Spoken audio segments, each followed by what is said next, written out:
Good evening, ladies and gentlemen, and dear children, if there are any children. It's funny that I'm a frequent flyer and travelers all around the world, and everybody used to this word, welcome, ladies and gentlemen, in the airplanes. And recently I find that there's only Turkish Airlines that they say, welcome, dear children, and children also. And it's just funny to see that there's one airlines that talking about the children's too. And sitting in the green room, I was looking to the name of the other photographers that has been here. So it's a great honor for me to be here, and a great honor to be here, talk to you about places which many other photographers they have shown their works. And it's important talking about one word that we see a lot, that we hear a lot. Maybe some of us as part of this word, one word which is refugee, which some tried in Europe, they change it to the migrant, because migrant has less affection than refugees. Anyway, so we are all in the middle of a transition of everything in the world, and migration is part of it. Migration has been in the whole life of the humanity from the very first day that we know about the humans. It is not something that just come up yesterday or 2 years ago or 5 years ago. Actually, in one of my very close friend, Dr. Spencer Wallace, he's an explorer of National Geographic too, and he's the one that he knows about all the migration and human roads, and he's the one that make this our travel, the journey of as a human from where we started and when we have come. And it shows that we have all our lives, our ancestors were travelings. Every couple of 100 years, we have changed from one place to others. Every couple of 100 years. Very far that you can find is maybe a few 100 years. Someone said, my parents were here 500 years. Wow, 500 years, it's too much. The only people that really have been there thousands years are the Bushmen, tribes people in the Africa, in Amazonia, in this kind of places. They have been there for many thousand years, maybe, we don't know. But all of us, the urban people, come on, we have all been somehow invading land of someone else. Sometimes we kill them, sometimes they killed us, sometimes we find a way to be friend to each others.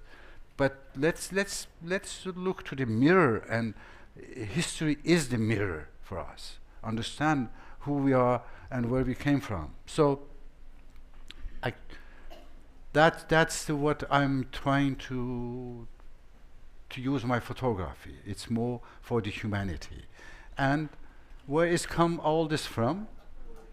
You have been, all of you, in this age, I hope so. Yeah. And the reason I'm showing this, because this is the age that the passion comes to your heart, our heart. This is the time that finally who we became later, it's built during these ages. And if you have children or you have grandchildren that they are reaching this age, watch them. And if they want to go to the Mars, help them to go to the Mars. Say, oh, you want to go to the Mars? Of course, I will do everything for you to go there. But don't tell them that, oh, Mars is too far. Do you want to go? Another planet is closer, so we can come to visit you, and or what about the daddy, granddaddy? Then if you go Mars, he will not see you. I said, but I want to go Mars, Okay, you want to go Mars? Go. And then you will find him staying at home,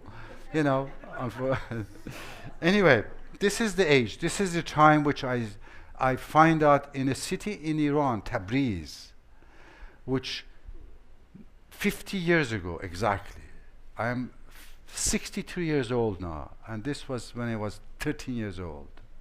When I come this idea that the camera, the photography, has the power to show the thing that the people, they don't see it. And one of the things that when I was kid, I thought that people, they don't see it. It was the social injustice. It was the misery. It was poverty on the streets. And I saw why they should be people barefoot walking around while everybody else has shoes. Maybe the people that they have shoes, they walk too, very fast, they don't see them. So I was thinking, if I take pictures and I go and show them, they will understand that they have to give the shoes to these guys. I was so naive. But still I'm naive. 50 years, traveling 115 countries and going all around the world and seeing everything that I have seen. Fortunately, it has kept my naivety as I am. And still I believe that the photography could change the world, and that's what I'm going to do. Still I'm continuing. So all this brought me use the photography in as much as different way which I can. Books, these are cover of some of my books, so I use books in different languages in different places to publish the stories. And I also work a lot with the TVs, making documentaries and all those things. I work for National Geographic. I'm probably the only photographer in the whole history of National Geographic that never had a snake or gorilla in his pictures. You see that? It's amazing that there's only all human beings, all people. And I think that I got more cover of the National Geographic than any other photographer, but there's no other single wildlife. That's how I do. That's where I go. That's why the human history is the. And beside National Geographic, also there are other publications that I published in thousands of the different newspapers, magazines, all around the world. And most of my time I have spent, unfortunately, in the war zones, in the conflict zone, in refugee camps, in the revolution, in social upfield. So that's how I spending my time. I just came from Kurdistan, Iraq, where for 2 years I was there, mainly going and coming, but spending a lot of time there in the front line when the Peshmerga, Kurdish Peshmerga fighting the Daesh. This is where I was the past 2 years. And one of the subjects which I photographed and I really worked a lot are the refugees. That's the reason I accepted this invitation, and thanks to Annenberg and everybody in Annenberg that doing fantastic works, bringing these names and talking about it. So I have seen refugees during the past, whatever, 40, 35 years which I was photographing all around the world, everywhere. I spent days and nights and weeks living in the refugee camps, in the tent with them, on the road with them. That's how you do photography. Yeah. So I think that just explaining few of them, this is probably one of the first refugee I've ever seen. I was going to Afghanistan. Afghanistan was invaded by the Russian army, Russian military. They were killing like everybody that coming in their way. They were bombing villages, they were bombing everywhere, and you have people like fleeing everywhere also. And here, 5 million out of 17 million, imagine, of the Afghan people at this year's 80s, they had to flee country. 5 million out of 17 million. He was one of them. And another thing that I would like to explain, that when I'm photographing people, I feel that they are my masters. whoever is it. It could be a small child, it could be a handicapped totally, it could be a king of wherever. The kings are less of a master than the normal people, between us. Kings or president. But you learn a lot. You learn a lot of the people. And he is a refugee. He's one of the first which I met. He's coming out of Afghanistan. He's feeling. He was explaining that how the firebird came and threw fire to our villages. It was helicopters. He was talking about the military helicopters. Firebirds. مرغ آتش. This is in Farsi, he said. This man, he was saying, مرغ آتش آمد. The firebird came and threw the fire in our villages. This is the relation between the two type of the humanities. He, with all this wisdom of the humanity, but trapped with the technology and the helicopters from God knows from where and why, coming and bombing his villages and then throwing out killing his families. This is the refugees. So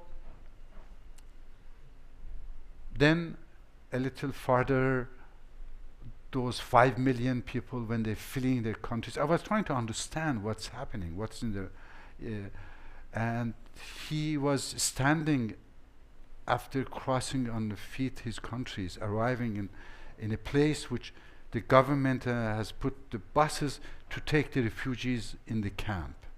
So this guy almost has his lust looking to his countries, and a bridge which after his life is going to change and is going to be refugee camps. That's how the people were fleeing when this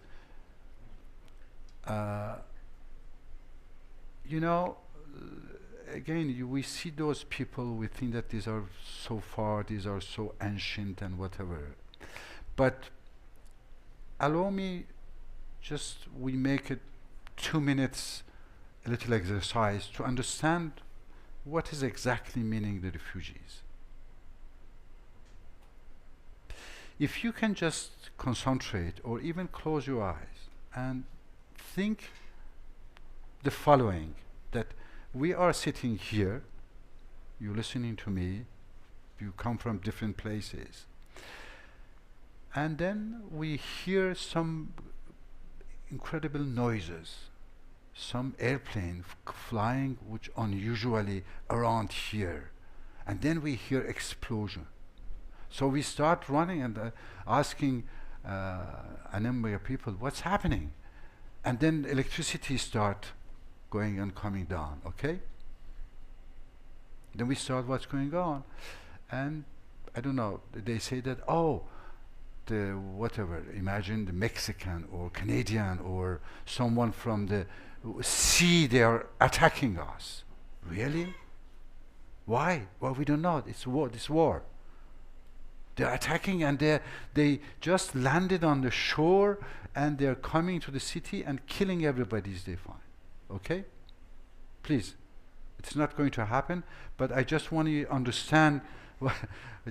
So what we do here, we sit down and you say that, oh, I pay ticket, I want to listen to the end, or I will be running and taking my cameras and trying to find. What we do, we run away. We get out of here, we find what is the best way, and then we realize that, oh my God, I can't go back home. My home is in Venice, and they're already taking Venice. What's happened to my home? My dog, my cats, my children were there. But you know, you can't go there. You have to run to New York. Run to New York? But I don't have gas, my car. You have to run on foot. Otherwise, they're coming, they're killing everybody. But where's my other members of the families? Where are they? You don't know where they are. You just have to go, and then you find thousands of the people taking the same road, going to the New York on foot, some carrying some water. You are thirsty, you look to him, he said, can you give me a little water? And he may give you, he may say you, no, I'm sorry, I have my children or my families, I have to give water for them. Or mainly they will give you to you. This is what's happening. Then you come up, and then after 2 days, no water, no food, nothing, and some people from other cities, they come and they help you. Then everybody is run to get this one bread that is there. And you look to the friends, he said, hey, we were friends, we were neighbors, and you are pushing me to get this bread? You are even trying to kick me to get this one? Or you will see that your neighbor, that he's dying from hunger, he will having a little bread for you, saying that, hey, this is bread for you, doesn't matter, I'm dying, but you keep this bread and you go. These are the reality I would like you to understand. So, all right, we run, and you see some of your friends dying, so your family members. You don't even have time on the road to put them on the grave. Just think about, that's the refugees. Anyway, you have run and you arrived in another country, even not New York. You arrived in another country. The border is closed. The soldiers shooting to you. You start saying, hey, I am coming from a war. They were killing me. And the soldiers say, we are sorry. We don't allow anybody to come here. Only the people over 65 years and the kids under 5 years or whatever. So then finally, somehow you get other side. And you have tents put for you, and you are giving a number. You say, I am Mr. CEO of big company in Los Angeles. I have 200 employees. I was, Uber was in my coming over times. I was calling my credit card. But sir, your number is 2,252. This is your tent. Tomorrow morning you come and you get your bread. If you are late, there will be no bread tomorrow. And you are not CEO here. You are not dentist. You are not lawyer. You are not professor of university. You are refugees in the camp here. This is the refugees. Many of us, maybe we have seen this, may have been. Many of us have not seen. So it could happen to everybody. That's the main things. Always remember that those kind of the things, it is not that, oh, it's happened to others. It could happen to everybody. All these refugee camps, they are filled with the CEOs and teachers and lawyers and dentists, filled with them. These people that you see, they are not just incredible village people that, they don't know how to write and no. Between them also you have the same kind of the people that we have. Anyway, that's how also I traveled. This is with the white hat, I'm standing there, and the city near me, probably Sebastian Junger, the writer of The Perfect Storm, and one of the fantastic, fine writers, and a very close friend of mine that we did a lot of works together, as we do a lot of works. This is how we traveled in Afghanistan, in other places.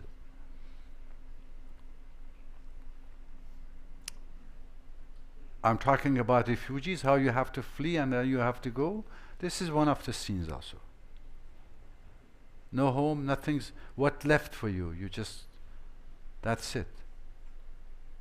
That's how you get out of your home. And you start this journey to find out where you reach and who is going to help you. Or these are the encounters. They were walking for 3 weeks. The whole village was destroyed. Everybody was almost died or they lost the tracks. The grandson was has become the guide of the grandfather that was blind for 3 weeks on the mountains going, and 5 years old little boy. You know, that's how this became refugees, because your home, your village is bombed. And imagine, just imagine you arriving in a border after this, and then a policeman shooting to you saying that our country, we don't accept refugees. Sir, you go back. Excuse me, who you are? Are you human being? If you are a human being, you can't act like this. So please, go back, look to the mirror, and understand who you are. If you refuse this kind of people that has went through this kind of stories, because saying that my country cannot take refugees, then it is not a country for the human beings. It's very important to understand the human being relation, what is it? If you refused for such people, for such stories, giving them refuge, giving them whatever is shelter, then you are not human being. I mean, you, I'm not talking about you, sorry. Then the countries or people that refusing, they are not. How you can refuse this people shelter when they say to you, I have a home, I was living in such a place, and I have everything, and then the army came, and they destroyed everything we had.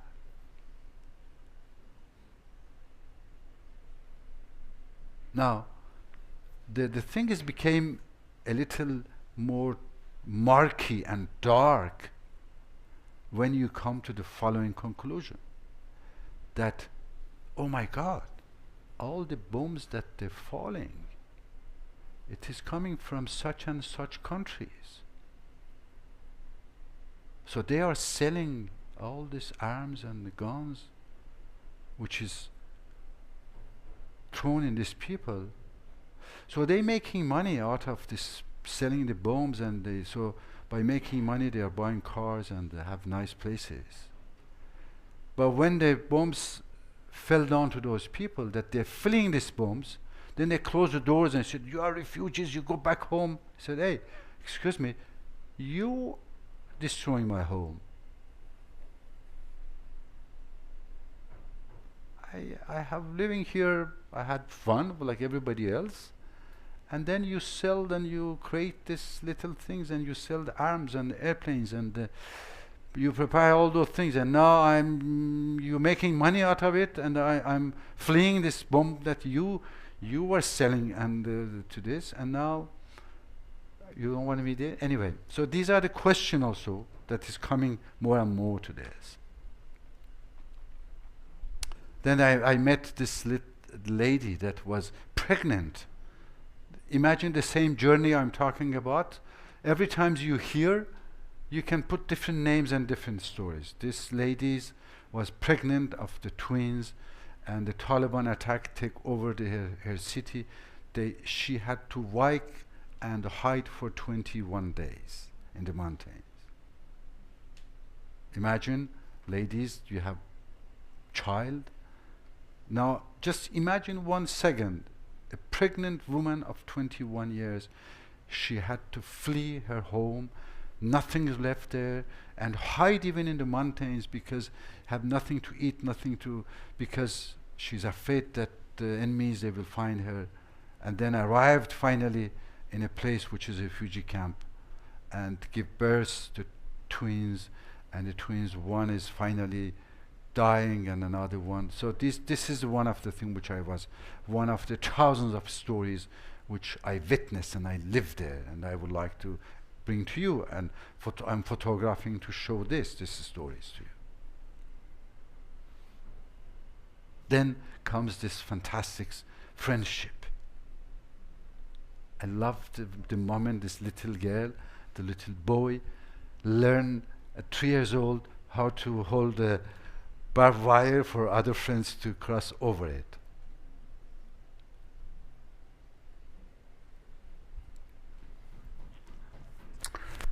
That's what's happened to the children.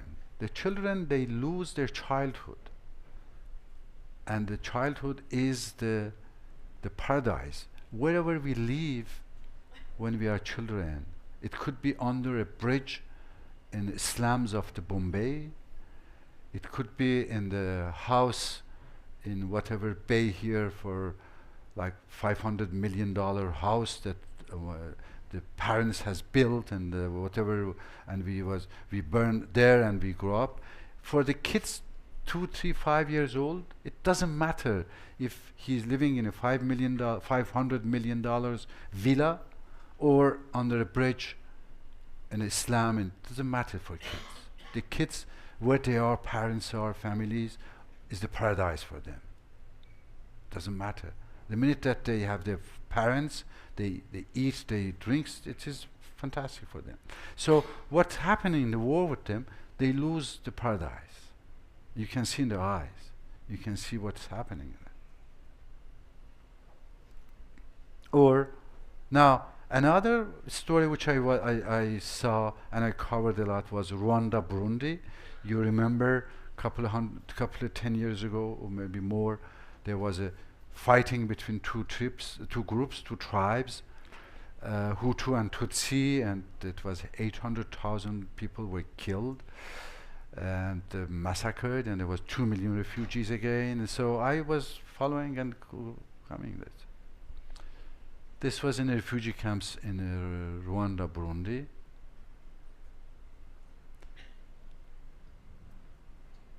Now, this is happened to you. Again, I'm talking you, I hope never happened to you. It's just a way of talking. When you have seen all your family's slaughters in front of your eyes, and your granddaughter were raped by the soldiers that they killed your family in front of your eyes. I mean, you have just trying to understand what's happened to those people, why they take refugees, why they became refugees. That's what's became. Everything in his eyes. I don't have to show his families mutilated, died, and killed, and the little girl that was raped. This is everything in his eyes. That's what I do in my photography. The survivors, the one that get through the whole stories, they have the story in their eyes. This looks like refugee camps. These are the house of the Rwandan dentists and lawyers and whatever is it. This is where they live. This is where you arrived, and finally, this is your number of the tent you got. But the resilience is one of the fantastic things also in humanity I have seen in the worst time. Sometimes when I'm in Paris, where I live, or other places, and I see people, starting complaining about the subway which was late, and then, something happened wrong, and then, and I looked at them and said, "Oh, okay, good. Yeah, you're right. It's a terrible life you have here." I thought, you come with me. I take you to other places. You see how the people really fighting for their life every minute. These people, they have lost everything, home, everything, running after, crossing the river, coming to the side from Rwanda. Immediately they start building the camp for everybody else. Immediately. They even didn't have time to sit down and to cry for the families that died. It's just, this is the resilience which is important to see also. Because in the war and conflict, you don't see always the very dark side of the humanity. You also see the two bright side of the humanity. Both of them are there. Because both of them is in us. We have in us the darkest and brightest side of the humanity. Always. And the battle, the real battle, is always between these two inside of us. It depends of the which one we will feed more, that will become devil or angel. It's just to us. It's with our everyday action, with our every word which we are talking, every relation we have, somehow we are feeding the devil or angel inside us. That this is this is the humanity, this is reality of who we are and who we became and how we became. It's every single second, everything we do, it's helping who became and what will we became. Talking about the bright side of the stories, we are in the refugee camps with 2 million refugees. UNICEF, Red Cross, they have gathered all these people living in a very difficult situation. And my friend was the head of the UNICEF at the time, said, Reza, we have a real problem. We have 12,000 kids, which means under 18 years old, that they came from all over, and we don't know where the parents are. As I said, if we start running from here, you will not be able to hold all your families together. You will be separated in a second. That's how it's happened. So 12,000 kids, and you don't know where the parents are. And they know that you are a photographer, and they say that, you know, in after Second War, we remember that UN, we had the program finding the prisoner with the pictures, and I said, okay, let's do it. So I helped, I mean, this is not my idea. I'm credit this to UNICEF and Red Cross International. I just helped them to run the project. I trained some refugees to take pictures. It's so easy. It's like 2 hours. Photography technique is just need 2 hours. It's true. 2 hours techniques. That's all you need. So, how to take portraits? It is. You remember when you were in the school, the first person, he taught you how to hold a pencil in your hand. It takes a couple of days, or this is exactly what I'm talking about. Photography is, the first thing is how to hold in your hand the camera and in the technique. So take the portraits, okay, like these twins. You put numbers on them because you don't want to put the names. You are afraid because they were killing each other, that if you put the name on it, maybe someone will say, oh, her father killed my fathers or my uncle, I'm going to kill them. All right? So we think about it and we just put a number on them. Then people are sitting and asking 25 questions of each child. Everything that you remember. Name, family name, father name, uncle names, name of river, you had a tree at home, how looks like your day. 25 questions and writing, and this is 20 years ago. So computers and everything, there was no digital cameras, there were no, so it was quite difficult work to do in refugee camps. And we made 12,000 portraits. 12,000 portraits, and we made 5 exhibitions in 5 refugee camps. This is the biggest photo exhibition ever. I should write it in Guinness record. I didn't, so it's gone. 12,000 portraits, and asking people, families, that if you look for the families, come and look to it. People coming from everywhere, looking and suddenly saying, this is my son, this is my daughter, this is, and we bring them together. It's easy somehow, you know, how photography could help a lot of projects. This is one of them. In 4 months, you know how many children they were united by their families out of 12,000? 3,500. 3,500 children united to their families just with one little project like this. There was even this grandmother pull her grandson.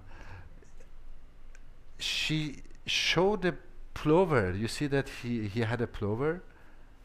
What do you call this? Sweater. Sweater. This one. This guy. This is sweater. Yeah, in French is plover. Sweater. And she didn't recognize Paul in the picture. She recognized plover, saying that I did this for my the twins.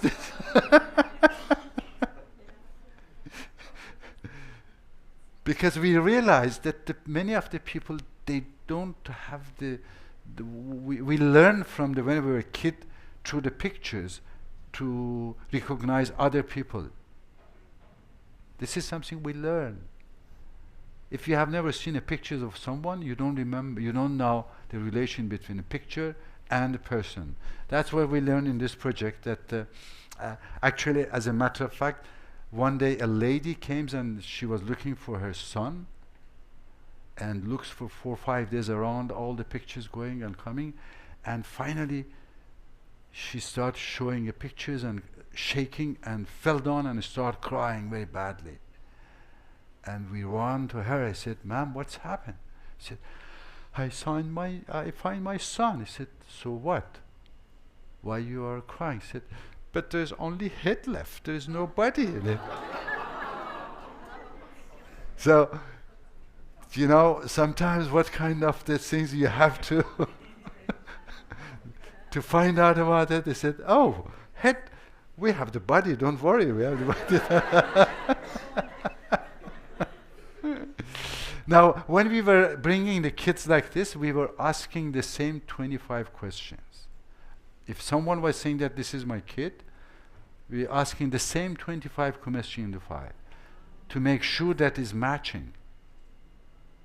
You know, and then even we were putting the families like there and bringing the kids with other 3 kids together and parents with 4 or 5 others that looks alike, and putting aside and looking to see the reaction of the kids and the fathers' families to make sure that it's real. This is not, you know, sometimes you never know. People, they want to get, anyway.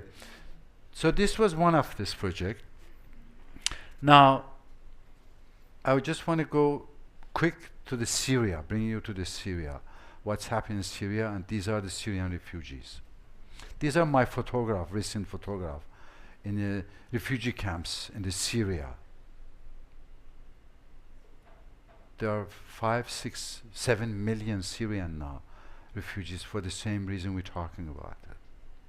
And every one of them you talk, they have the same problem, they have the same stories that I was telling to you.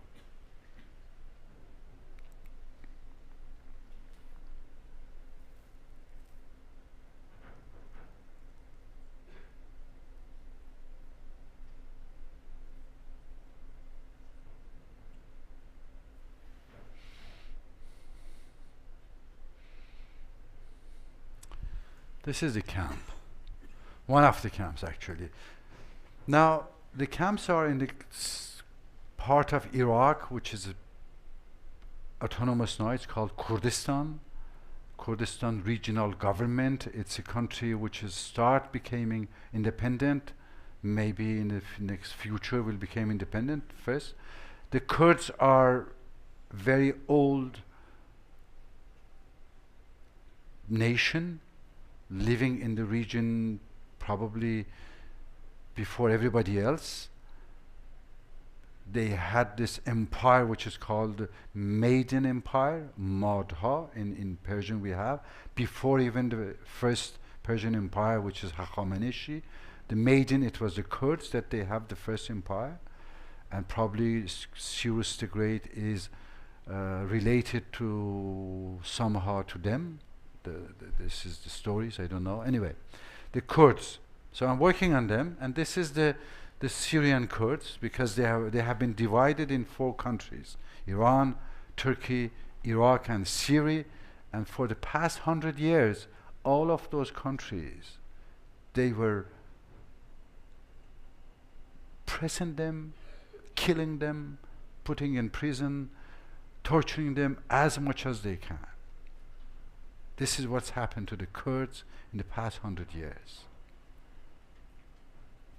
And all this happened 100 years ago by a British and French officer that arrived in the Middle East and opened the map of the Middle East. And this was after the fall of Ottoman Empire that all of this place is one place. Okay? Imagine here US is like Ottoman Empire, and Ottoman empires fell down, and there's no more border states, everything. And the two officers, one from France, Paris, one from London, came here and opened the map, said, okay, what is the name of the place? United States of America? Okay, pas de problème. On va faire donne-moi la règle. Give me the ruler and put in the map. Okay, here we may name it Jordan. Ha, Jordan. You like the name? This is two officers, they're talking each other after 2 drinks. Okay, Jordan. Okay, let's call it Jordan here. What about here? Lebanon. Lebanon? Okay. How do you write it? I don't know. You just write it. People, they find it. But the line here, there's a mountain in the middle. Oh, don't worry, mountain. It doesn't matter. Well, the river, what we do with the river? Whatever you want it. Just we have to go. You know, the bottle is there, ready. Let's just rule on the place. And then finally you find yourself, these are Jordanian, these are Syrian, these are Lebanese, these are Iraqi, these are Kurdish, and then, because the line was done probably not as drunk as we think, exactly in the place which you start fighting your neighbor, saying that, hey, this chair is mine. I said, no, this chair is mine. I said, look, the line is in the middle of the chair. So what we do now? We fight each other. We want a chair. That's what's happening now in Middle East. That's exactly what's happening. All the fightings go back to this feelings of putting these lines on the map in a place that makes sure that it will cross just in the middle of the chair. River, tribe, all of them, half. Better divide for the rule, something like this. You heard about it? So I spend a lot of time, couple of weeks in this camp. Again, these are my pictures. I just want to see how my new photography has become.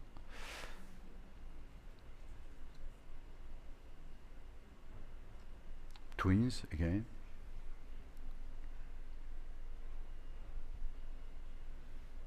When you talk to those children, they don't understand what's happened. They asking you, hey, why I'm here? I had a home. I was going to the school. I had friends. I have toys. Why these airplanes came and bombed us and the killing and my neighbors was killed and then my father's is not anymore home. My mother said my father died. I don't know. My bigger brother, he went to buy bread to us and he never back. Then my mother takes us and then we flee, and then, you know, it was August, it was like 100 degrees Fahrenheit, 120, I don't know, 50 degrees Celsius. And then we were thirsty, and then suddenly there was this guys came with the guns and they kidnapped my big sister. She was crying, I remember, but they take her away. And I heard, you know, that they sold her for $200 in another city. So you hear this kind of stories and you don't even believe that is happening. But it is happening because it's past 2 years I was witnessing them. But then come to resilience. In the middle of those troubles, you have people that call you and say that we have wedding today. What? Yeah, wedding. You go there and you say, what is the wedding? Said, well, the bride is another camp, the groom is another camps, but they loved each other, and we are going to have weddings in 2 camps. And technology, they put the phone and filming the both camps, and the 2 of them looking, and the guy say, yes, I want to marry her. You want to marry her? Yes, I want to marry him. On the phone, from one camp to other. This is the beauty of the life. The life is so powerful, so beautiful, and that's why people asking me why you are so optimist. I said because the life is fantastic. If you ever dance in these refugee camps with the people that doing the dance, and they have thousands of the families who were died and killed, but then you see that why the life is beautiful, why you have to be optimistic about humanity. Even if she looks like this to you, I mean, you know.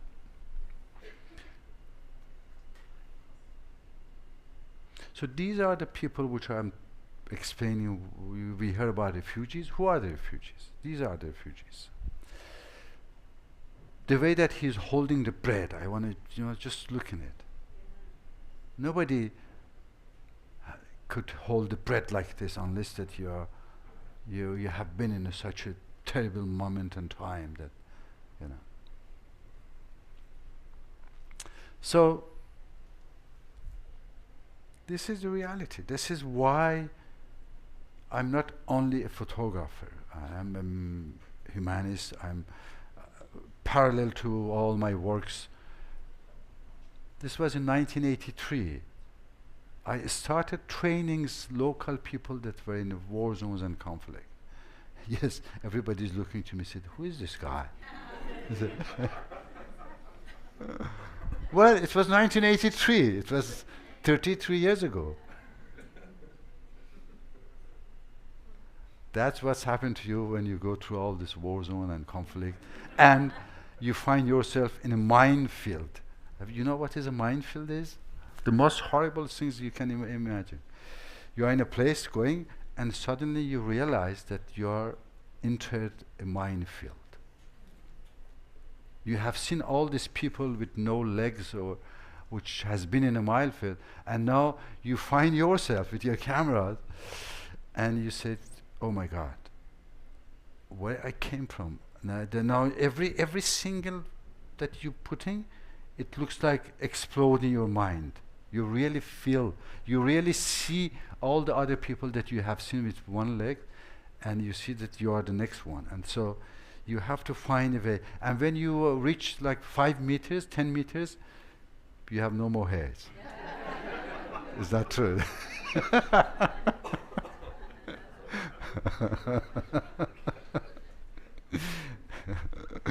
So I'm doing a lot of, I'm just going through some of the works which I'm doing on my own, just to explain how one person, that's why I said everybody in the world that has the name of the human being has capacity of helping and doing the things, different things. I don't have a recipe what you have to do, but I know that you can do, and everybody's can do it. I print magazine for the families in the name of Children Magazine for Afghan children and Sri Lankan children after the tsunami. Okay? Fantastics, better than National Geographic Kids Magazine. That's what they told me. This, they told Reza, you do what you do is better than our kids magazine. And because I trained Afghans, writers, Afghan designers, Afghan graphic, Afghan photographers to do the magazine. That's what my secret is this. I bring teachers from, the best teachers from all over the world, from US, Japan, Finland, France, Germany, media, communication, culture. That's what those people need, and that's why I'm training them. So this is a magazine for the children. I trained refugee girls to become filmmakers, the first filmmakers in Afghanistan. Nobody has filmed Afghan women for 20, 30 years. We all had gone and filmed Afghan men. Who dared to go to talk to the Afghan woman? Nobody. We, the foreign men, we couldn't go there and talk to Afghan women. Or maybe to some high-end level Afghan woman that has been grown up in US and whatever, or Europe, and then they're doctoral or professor university, what they are. But they are not 95% of Afghan women. They can. We train them. They made the documentary, the first one. They got nominated to Emmy Awards. The first ever done by Afghan women.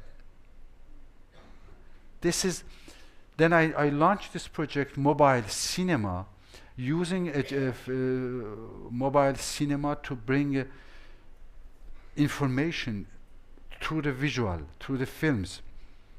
The child mortality between the refugees which was coming back to the Afghanistan was huge. The refugees, they didn't know what is a landmine, is it? The country was full of landmine. They didn't know how to fight with the mosquitoes. And you know what we did? All the UN agencies and everybody's was hiring the advertising and communication agencies from LA and New York, and they're asking them to do the project for them, for Afghan women in the village. So you have the people sitting in the advertising agencies in New York and doing a booklet for the Afghan women in the village, explaining them about the child mortality. The women, they can't read, and they come up with a booklet saying that we are going to destroy. I said, excuse me, the woman cannot read. So, and the guy said, we just paid them $30 million to do this. Sorry. Do films, go to the villages. The films, we trained Afghan women filmmakers, playwright Afghans, actors Afghan, actors Afghans, and asking, could you take these stories that the grandmother tell to the people, that the kids, and we make them films out of them, and we put the little message about the child mortality, about UNICEF message, about the mosquitoes in the stories that kids love to, and the kids they know and they have heard about it. And then we go to the village by village and show them. Then 6 months later, the child mortality is dropped by 60% in the village. You show one film. So how use the images now to everything related? This is one of our works.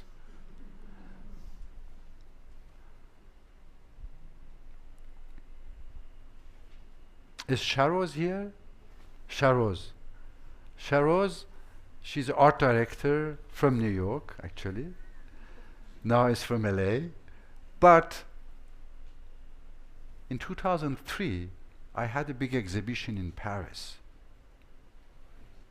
outdoor in the Luxembourg Garden, and people were coming and going. She was passing by Paris. She lives in New York, art director, and saw my exhibition, and then they come to me. And I'm an architect by training. We start speaking the same language, and then finally I told her that I have such a place in Kabul. I have a big center, non-profit for trainings. And then she said, oh, I can come and help. And she came as a benevolent for 6 months and trained Afghans. So that's how also, as I said, everybody could be part of the whole things. And that's one of her first works that she did for us. Thank you, Sharoz.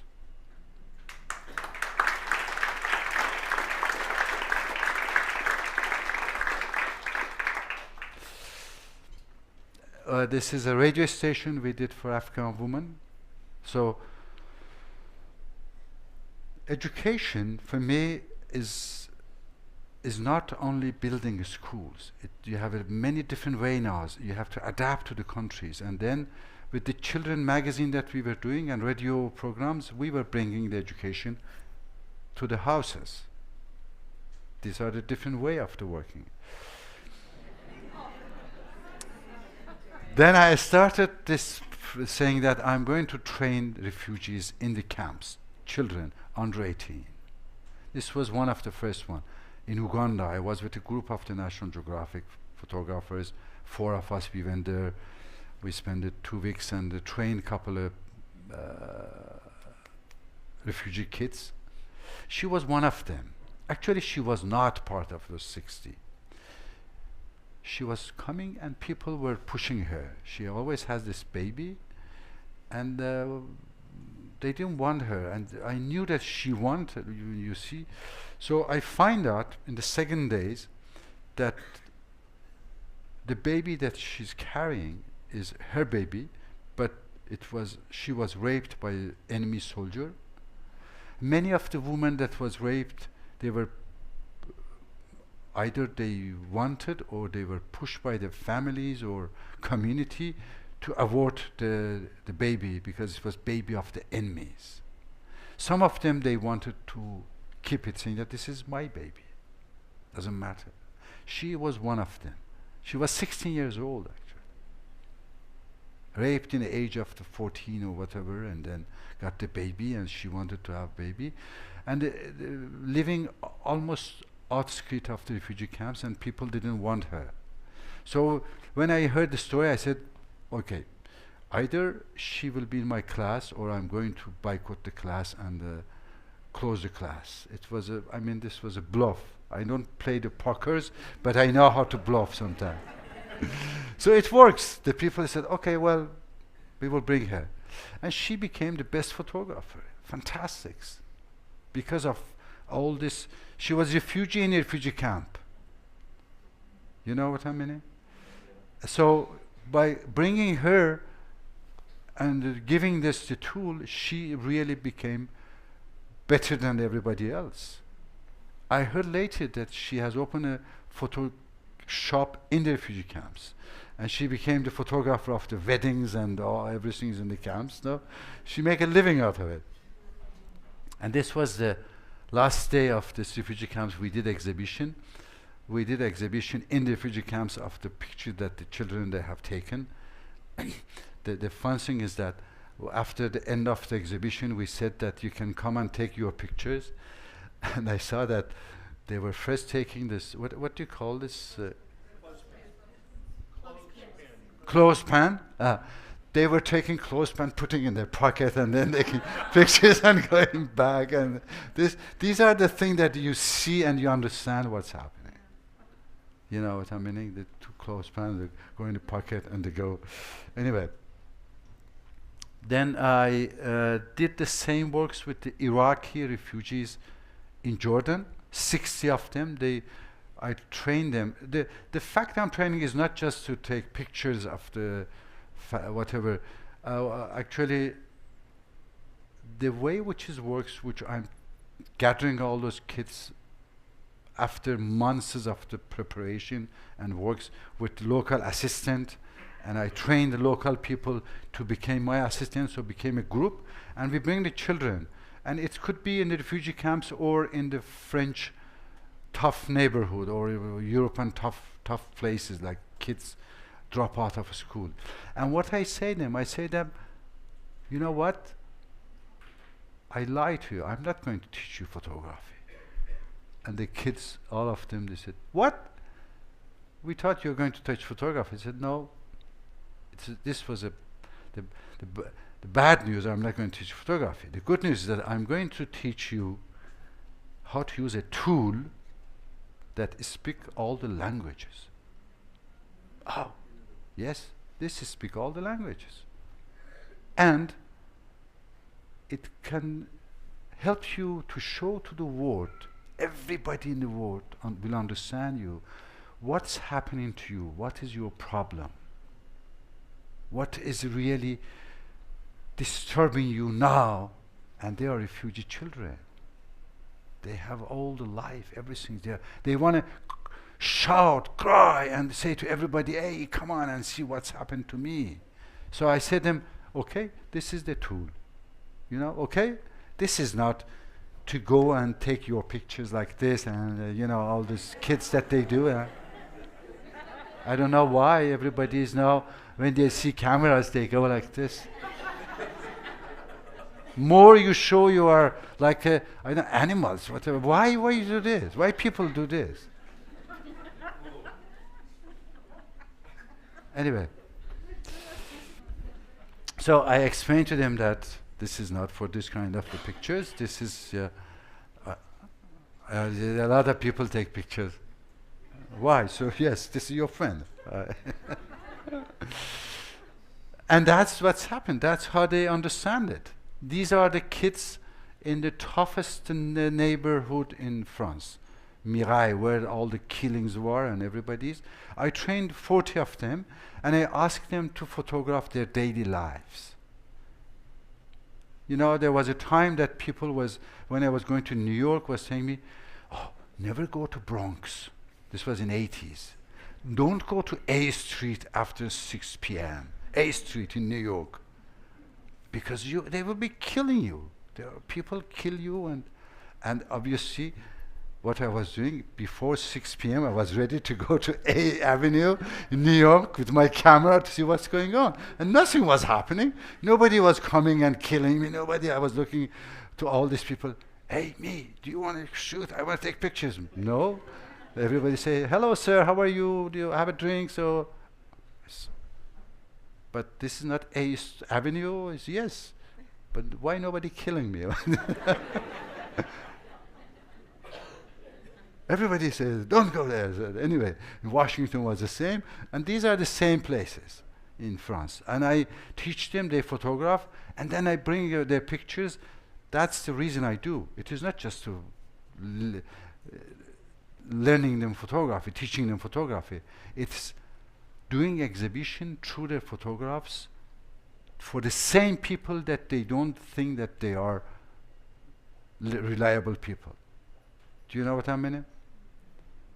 And then suddenly the relation change. So a small project like this changed the whole stories. This was in Sicily, in Italy, the toughest neighborhood. And I was told that, Reza, if you go there, you will be killed if you go with your camera. It's true. And I said, okay. I already heard this in Kabul, in Beirut. Don't worry. I know how to do. I will teach hundreds of their kids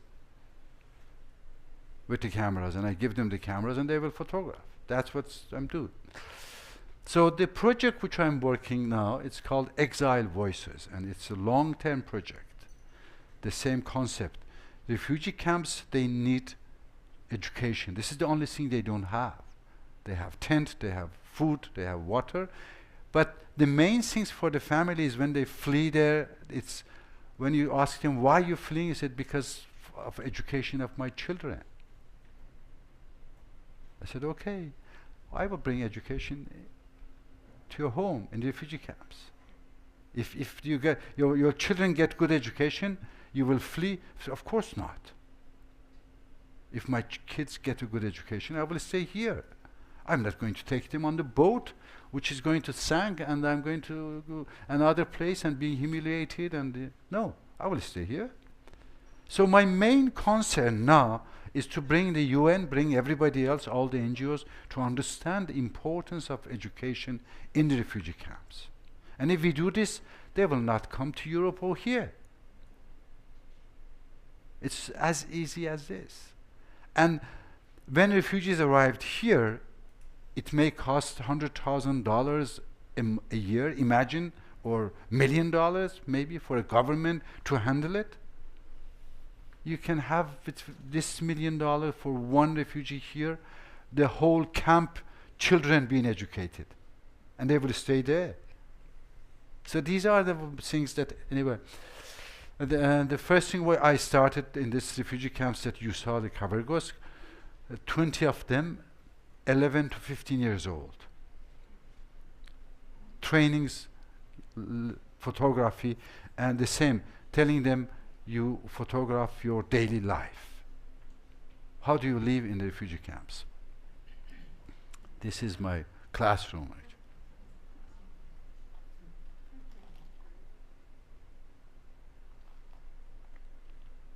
This is, I believe that this is the way which, if really someone want to help the humanity, refugees, these are the kind of the thing that they need now.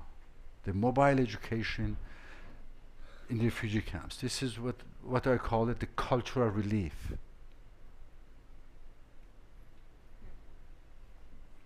Now, you see those kids, 10 to 15 years old, all these pictures that you are going to see is their pictures.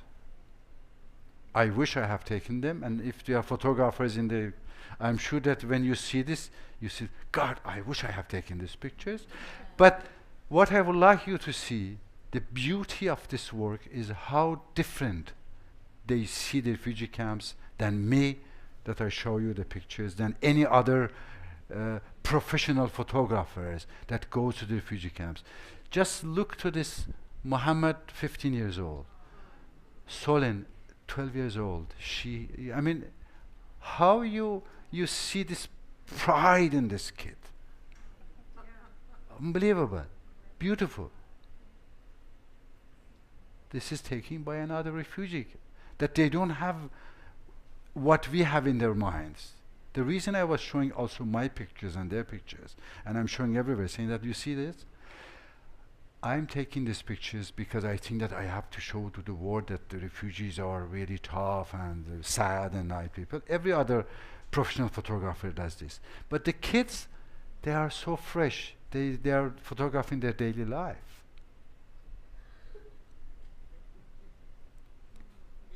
One 12 years old girl, that's her picture.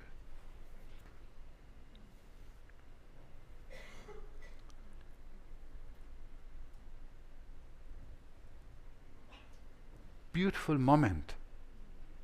Little boy playing with a doll, and you see how everything in his body language, everything's. The little detail these kids see.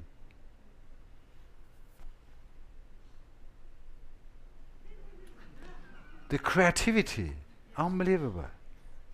This is a 14 years old girl. She made these pictures. It's just unbelievable. So these are all pictures of the children. And I love this one. They build a little house, you know. It's so touching.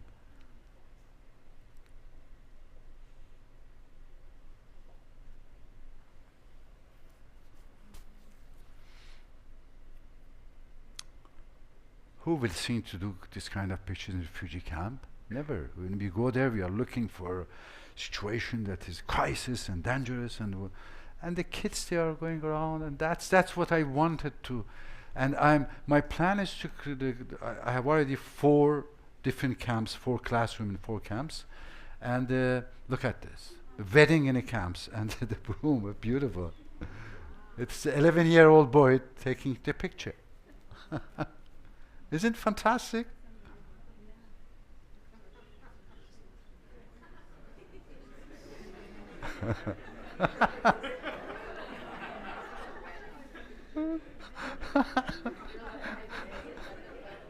Wedding.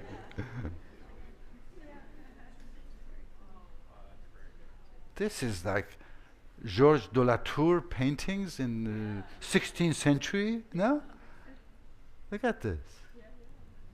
And I bring all the cameras. I bought all cameras myself. I hired the local people as an assistant. This is all done on my own. I'm doing this because I believe that this is what I have to do.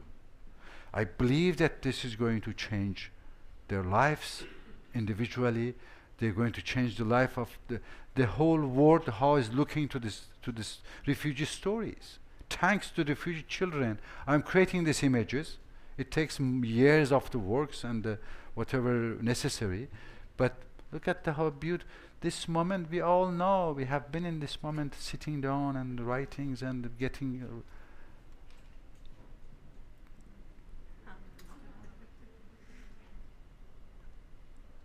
on the tent.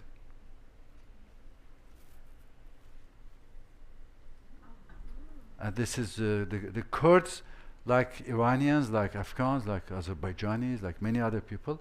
The New Year is the first year of the March. The first year of the year, New Year, is 21st of the March. It's the first day of the spring. Logic, no? The New Year start first day of the spring.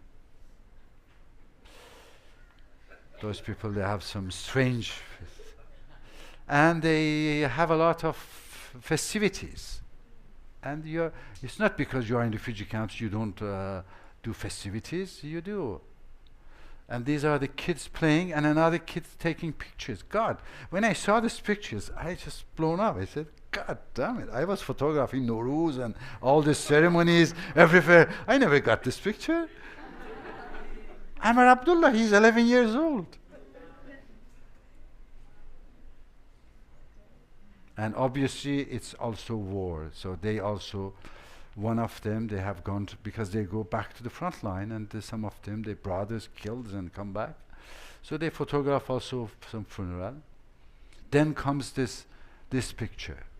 God, it was 2nd days after my classrooms, and one of the kids, Delyar is 11 years old, running like, fantastic, a lot of energy, love the cameras, and he came back and I was looking to these pictures and I said, oh my God, what's happening in the camps?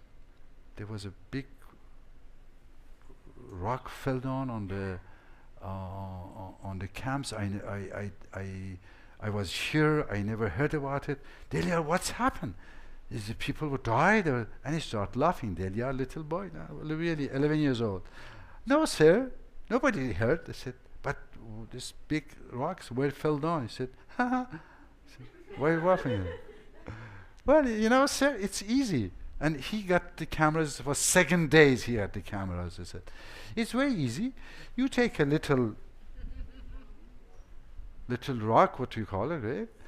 Stone, and you put here. And when you take pictures, you fell out.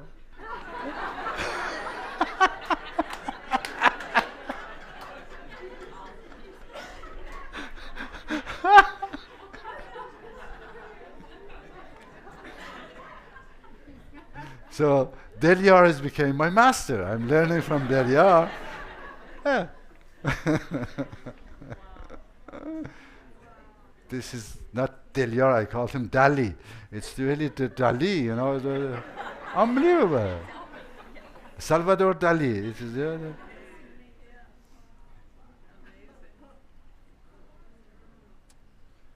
the composition they do and the subject that they're photographing, it's just it takes you inside the camp, the life inside the camp.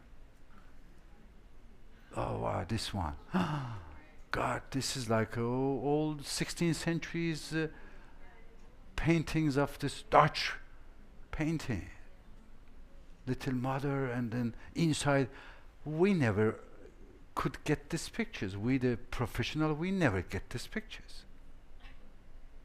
No mother under a tent will bring the babies to wash when me or anybody else is a foreigner sitting there and with the camera said, ma'am, I'm from National Geographic, I want to take pictures. Get out of here. I want to wash my baby,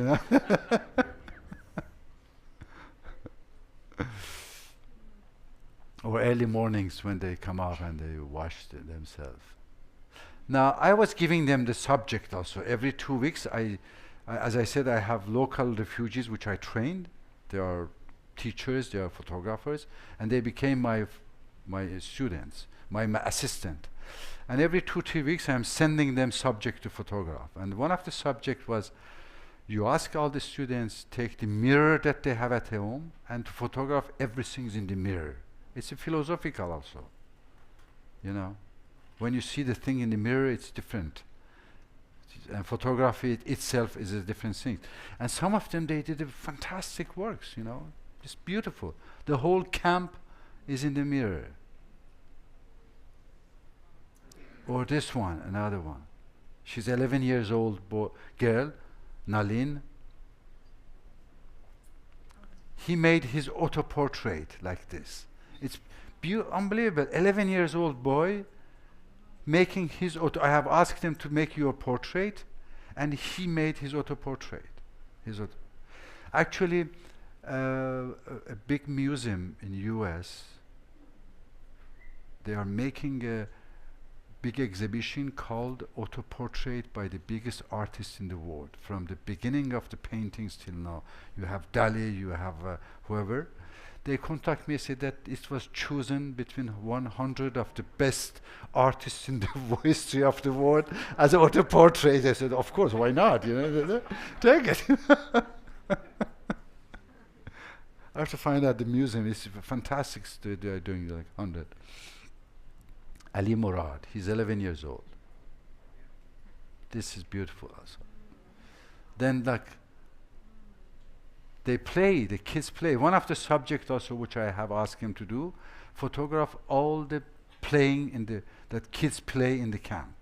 So I have a beautiful catalog, I mean that of the research also, for anybody who wants to do research in the cultural research, anthropologists, and what the foods there, what they do, it's all there in the pictures. Every day the kid, there's 20 kids, now there are 60, 80 soon in 4 camps. What a beautiful face.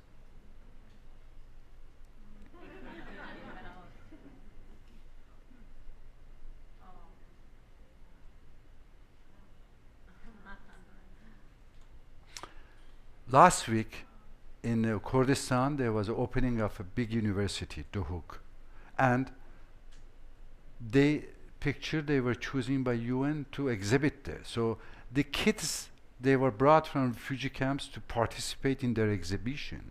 So imagine the relation that is great. The change of, imagine if these refugee kids, they are standing there, all of them, and saying that, hey, you are opening a university and our pictures are the opening ceremony of this university. This is Nalen, standing in front of her pictures.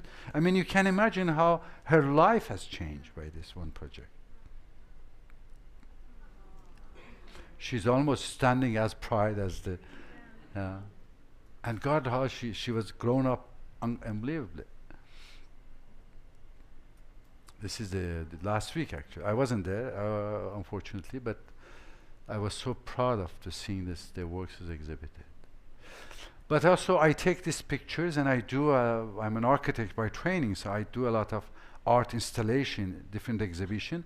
And this was an exhibition which last year I did in Paris in front of the Musée d'Orsay and the Louvre here. And so I have the pictures taken by me, the same that tonight I was showing, and the pictures was taken by the children, by those refugee children, exhibited in the most prestigious place in the world, which is the Quai de la Seine, I mean the Seine River, in between the Louvre Museum and the Musée d'Orsay, and it was a 1,000 feet long, 1,000 feet long exhibition. This was a night time. This is the Louvre, and this is A Dream of Humanity, the name of the exhibition, and these are all the pictures of the children. So this kind of the installation I do in different cities.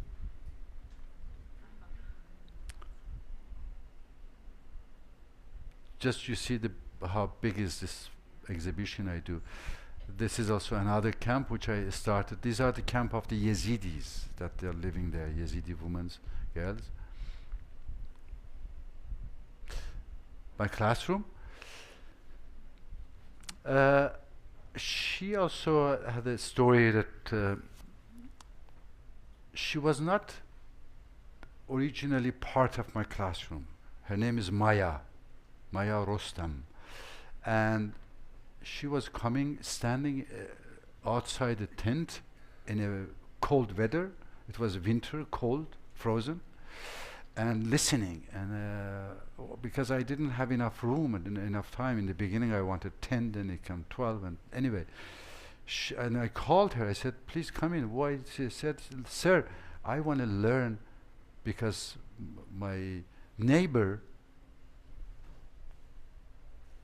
she's part of your classroom, and she showed me the camera, and she said that this is a tool that we can show to the world our life or whatever is it, exactly what I'm teaching them. That's how so I want one of these tools, one of these cameras, and I gave her the cameras. My assistant, he's a refugee himself, a teacher, very good guys, and keep track of everything. And she said, "Sir, don't give the camera to everybody. It's coming. We don't have enough." And I said, "Well, yeah, let's give."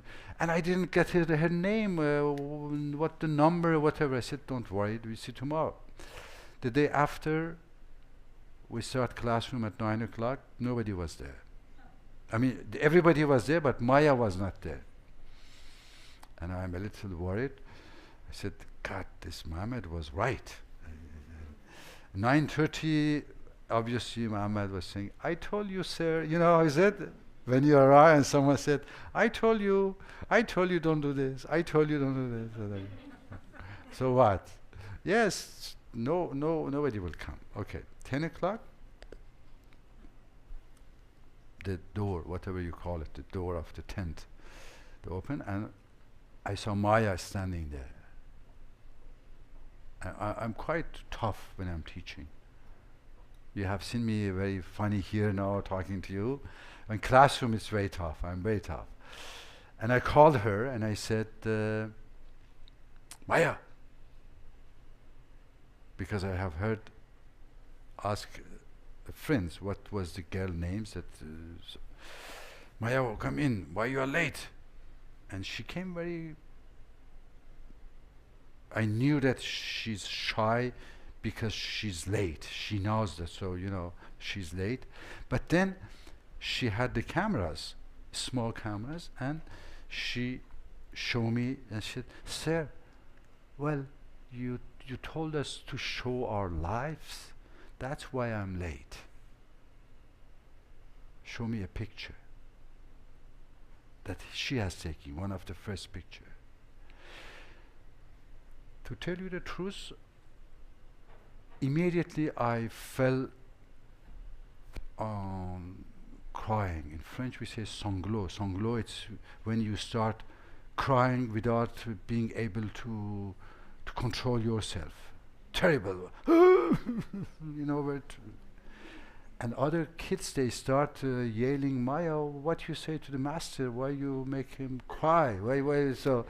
And I keep crying, and everybody say, "Why?" And I said, "You don't understand what she has done. She has exactly in one day did everything which I was trying to teach for years to everybody, tell your story." And this was the pictures. She said, "Sir, my shoes were frozen. That's why I'm late." This is the pictures I'm going to show to you. And this was the whole story, to become and make those children in refugee camps becoming camp reporters and creating this relationship between them and you, between everybody else, between the places which this picture exhibited. That's why I'm trying to create a human relation between everybody else and those 65 million refugees, because we are all the same. It's happened today to them. It has happened to one of us, some of us 30 years ago. It has happened to some of the grandparents of some of us 100 years ago. It has happened to grandparents of some of us 120, 200 years ago. It may happen to our children 30 years later. That's why I'm trying to explain. And that's why this was important for me to see that how the 11 years old girl understand that she needs to talk to everybody. "Sir, my shoes were frozen, that's why I'm late." This was the whole story. Thank you very much for your work.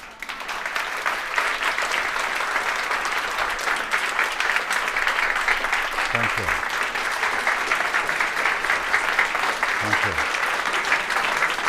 Thank you. Thank you. Thank you. Thank you. Thank you.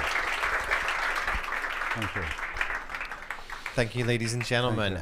Reza has been very kind and brought some beautiful prints along with him this evening. And if you're interested in checking them out, once we get through our Q&A session, you can kind of meet with us over there.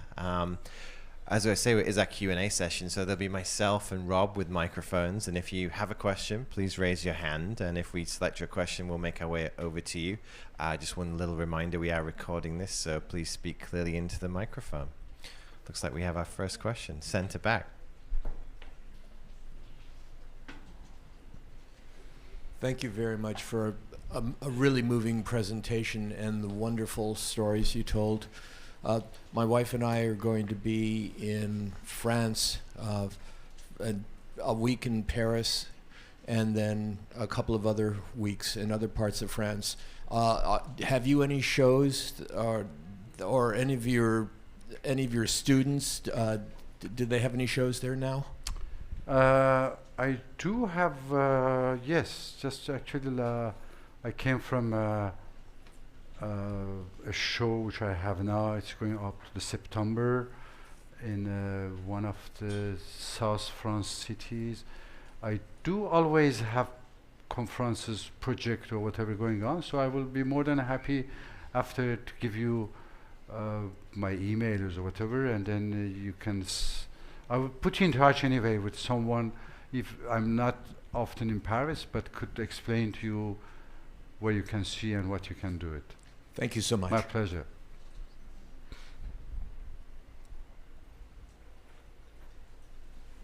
Okay. We have another question over here. Sir, as an Iranian, I'm privileged to be here. I've been around the world, but I never see this in picture. As a also kind of refugee from Iran, and that picture reminds me of Holocaust because I'm a Jew as well. It really touched me. But what I really wonder is that how all of these things that you've done for so many years affect your mental, because we in America are so privileged, and if the weather change, we are in a bad mood, and we need psychologists and therapists to handle that. But you've been through this, and how do you sleep at night? I know it's so much gratification to see all these kids doing that, but still you see the horror that no one or very few have seen. And also if you have a family, that how they feel, they must be very worried about you. You are in front line and seeing what you've seen. Okay, thank you. I do have a family. I have a wife and 2 children. Live in Paris. I'm not often at home. I'm 8-9 months of the year traveling. But from the very first day, my kids, they knew, and they were brought up in a way that that's the dad what he's doing, and that's why he has to go. And so, of course, somehow it was difficult for them, for the families to see. But what you said, what I see every moment, a lot of times, yeah, I have seen tens of thousands dead bodies, wounded people, wounded bodies, destroyed houses, all kind of the things that you can sometimes, even if you see one of them, then for whole your life you remember this scene of the one dead body some places you have seen, or someone wounded. But I doing it on a purpose, all this work which I'm doing, I do because I do believe in the power of the photography to change the human mind. I do because I believe that we will be better, there will be better humanity if we understand each other better. And image is, has this universal possibility of creating this relation, explaining who they are, who is the other one. It will not happen in 1 or 2 generations, but it will come, and I can see it,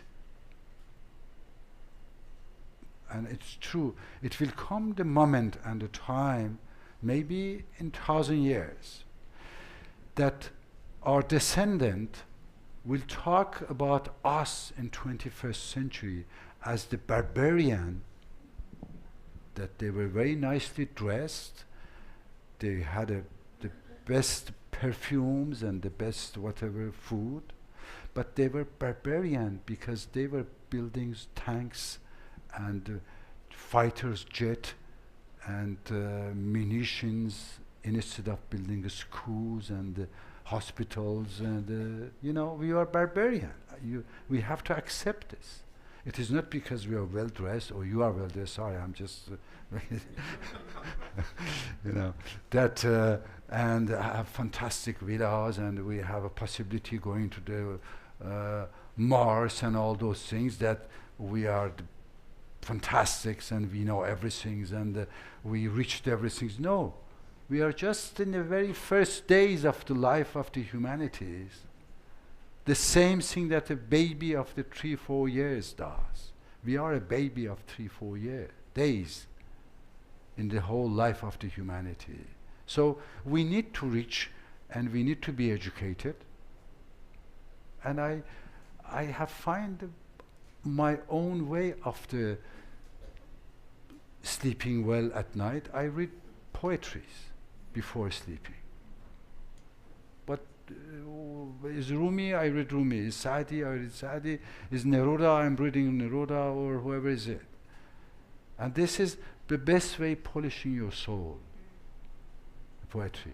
It's as a totally different and magical way of helping you and shaking you up and getting you out of your even daily life stress. Even if your subway was late and you are stressed because, or a little change of the air condition is not working and it's hot. Oh my God! I call my doctors. My air condition doesn't work. I got 2 days more going to see my psychotherapist because it doesn't matter. It's human also. I mean, it's not just. I'm not making fun of it. It's part of the human life, the whole things. But poetry, Rumi, and all those things is Saadi, Neruda, whatever is it. Any kind of the poet that you like it. This so, how we are doing with the timing? I hope that I didn't take a lot of your time here. Do we have any further questions? We could probably do one further. That was quick. Okay, this will be the final question of the evening. So I was wondering what advice you would have for people who are starting in photojournalism in terms of their careers and how you see the business side of photography, and how you've managed to do this. I mean, it's incredible, and you mentioned that you're supporting it yourself, but Yes. do you have a foundation? Do people donate? I noticed that you have a .org. Just kind of the business end and people getting started that wanted to do this. Well, it is true that photography or photojournalism is also in a transition, in a turmoil, and like anybody else happening. We are in the, you know, when you put a lot of lentil and rice and vegetable and tomato and in one, and put the water and you start boilings, there is a moment that everything is jumping, and when you look on it, everything's before everything is done, then little by little the little bubbles come up, and then suddenly start nothing's in its own places, and it takes time then settle down. We are in this moment that everything is jumping up, nothing in his place now. every single job that you look to it, it's in the same mood, because we are going a tremendous transition, not only of the tools, but the way of the thinking also. We are becoming a different humanity in 1-2 generation. It started 1 or 2 generation before, it will go on maybe a few generation more. And obviously in the turmoil, a lot of people that want to hold in what they have, they are the first losers. When they start building the train coming from New York to here, whatever, I read the story. Before, you had a lot of people that they have companies with horses. What do you call them then? Carriages. Okay, you had a lot of business. Big companies that they have carriages, and then people, this was the best driver, and there's best horses, and they have plates, and they have their own companies, and some of them were private carriages, some were public, and first class, second class, like the life is it. Then suddenly they heard, you know what? They're building something called train. Train? What is a train? Oh, it's like, will come, there's no horse, and it's bring 200 passengers. So what about our job? Well, train will, no, we are going to stop. And there was riots. There was courage drivers that burned train, and they didn't want the train comes. And then, but what's happened to them? Some of them are in the museum now. That's all remain, no? They weren't able to stop the train. So, yes, today, the people that wanted to remain the photojournalists that was 30 years ago, they are the same that these courage drivers for me. Exactly. The train is coming. It's different. The world is different. 30 years ago, yes, being a photojournalist, the way which many want to do was fantastic. So you have your cameras, Time magazine, Newsweek, pretty much calling you, and you had your ticket ready, and you jump on a airplane, and then you arrive there, and you take pictures. And then I start training local people. And the same photographers, friends in New York and Paris, said me, Reza, do you know what you're doing? You are training the guys on the field, then what's happened to us? And I said, it is not, it is more important than just friendship with some of you. I think that people, they have to see picture taken by Afghans, from Afghans. Then they were telling me, so we will not be able to go back to Afghanistan and take pictures. I said, well, I'm sorry, no, but you have a lot of things to do at your home. No? Photojournalism, for them that they think that it is still going back in Africa and take pictures, it is gone. Because the African, they take good pictures. Yeah? Better than them. You see this little Syrian girl, boys? Now, whoever is come to me, I say that, Reza, I'm a photographer, I'm a photojournalist, I want to go photograph the refugee Syrian camps, and I need some magazine to help me and support me. I said, well, there are Syrian refugee children, they take pictures better than you. So why the magazine could send you to go take pictures? But where do you live? I live in North France, in the city, or Oregon here. I said, oh, in Oregon there is a fantastic story to do. And if you do this, then you may find local people, association, organization. You have to find this kind of the things. I don't work for the media. The things which you saw, it was, this is a different way of the life, different. But I do believe that the golden age of the photojournalism, it is just starting now. It is starting now because 10 years ago, we had only 400 newspapers and magazines in the world that were able to print. Only. and they had a limited numbers of the people that could see these newspapers and magazine.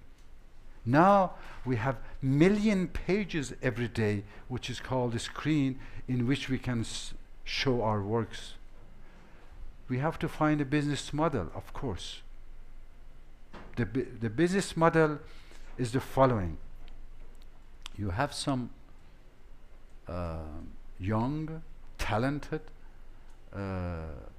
intelligent, genius people not far from here, that they have invented the things called Google or Yahoo or whatever. All right? But I told they are young, talented, intelligent, genius, but voyou. You know what is voyou meaning in? Oh God, nobody speaks French here, English? Voyou. Comment on dit voyou en anglais? No. Voyou, voyou. There's no Google, you can translate it? Hey, come on. Let them to tell them who they are.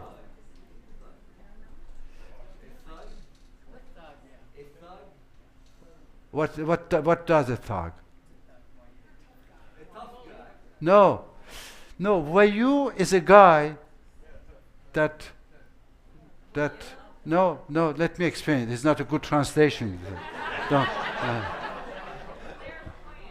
because they knew I'm going to talk about them, that's why they just change it. You see, listening to that. They are crippled, corrupted. A voyou is a guy that could come up, shake your hand in one hand, and take your money from other hand. Hustler, whatever you want it. These guys, we call them Google or Yahoo, whatever, they are voyou, but intelligent voyou. Because you know, they shake your hand, they say that we are whatever, but they take money. Why everybody is going to the Google? Because they go there to see my pictures. They go to see if a writer is to read his writing. They go to see artworks that someone has done. They go to read news that a poor photojournalist on the field running and taking pictures. But so all of us, we are creating content. We are slaves. We have become slave for this young, intelligent voyou that not far from here. All right? And they say that my stock is now on $40 million, $50 million, and $60 million, and they're fighting each other to be which one is became richer than other.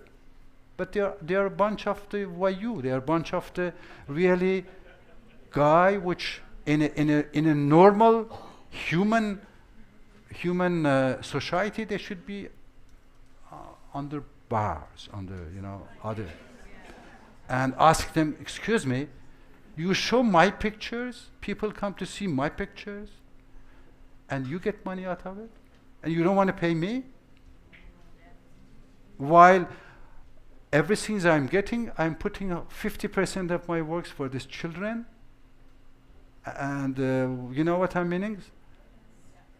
I'm putting 50% to do this works, and you guys, you say that I'm a genius, I am the humanity savers, and I invented Google, Yahoo, or whatever, and you are getting money, half of my money out for you, and you don't pay me? Come on. Let's sit down and talk and find a business plan that will help not only me, but those people and those children and whatever is it. So this is another fight, another combat, whatever is it. Anyway, thank you very much. I think that we have gone through the fight. I appreciate your work. Thank you.